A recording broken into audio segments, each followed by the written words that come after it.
All right, welcome back to the Jeff Snader Show. A lot of interesting stuff going on. Last week I was talking about Gary Keller at Inman. I think it's obvious I'm a huge fan of Gary Keller. I'm a huge fan of the whole real estate industry. But Gary Keller is irreverent, and I like that.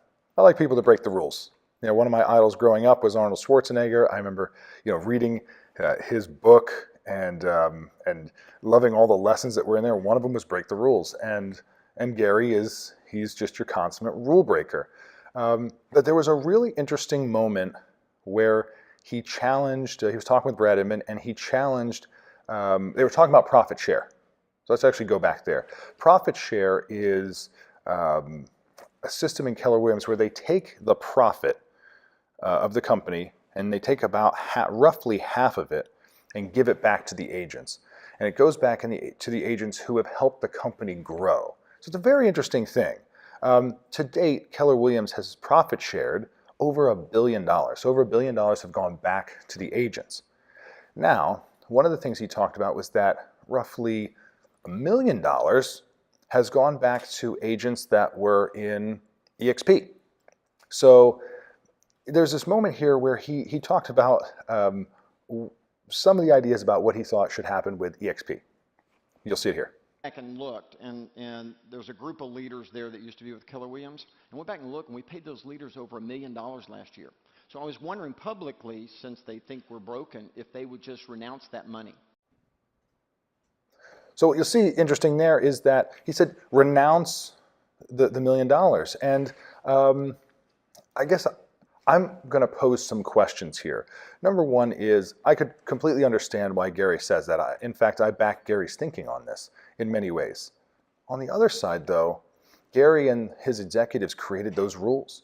They created the rules that profit share, one of the interesting things about it is that when you've been with Keller Williams for 3 years, you get to keep your profit share. It vests with you, right? So you get to, even if you leave Keller Williams, you still get to enjoy the benefits of profit share. But it raises a question, though. Why would anybody who leaves have to renounce their profit share? Even if they disagree with the model of Keller Williams, we created the rules here. Gary and his team created the rules there that money vests with you. So then why would anybody have to renounce it? That would be like saying at the end of a football game, you shouldn't be able to run up the score, but those are the rules. The game lasts for 60 minutes and you can score as many times as you want, and it's the other team's job to stop you. So it just brings up an interesting concept here, though, that if people are leaving, or anyone leaves Keller Williams to go to another brokerage and then enjoys the benefits of profit share, in some ways, are they not using our money against us? So that's an interesting question, right? If profit share, if $1 million went to people who went to a different brokerage, aren't they using that money to fund their life and in some ways work against the people of Keller Williams? And so I'm not sure that in itself isn't broken. Profit share is a wonderful idea, and I think it's amazing that it vests. But I'd be interested to see a survey of people at Keller Williams about if they think you should be able to keep your profit share if you become a shareholder at a different brokerage. In fact, should you be able to keep your profit share, should it still vest if you go to a different brokerage? Is the purpose of profit share to, build your own life and share that to the people who are invested in the Keller Williams lifestyle?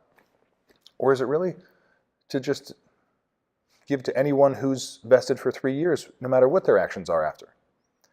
I love the idea of it. I love the nobility of profit share, but I got to tell you, if it were me, I would talk about and raise to the executives around me the question of, is it still valid the way it's put together? Is it not broken? Is the fact that Keller Williams, the work that we're doing, the profit that's being shared, that some of that is being given to a competitive broker, does that not in some ways enable them to lower prices, to cut the value of a real estate agent? If not now, at some point? Should our profit go to fund other businesses to start? It's a pretty valid question.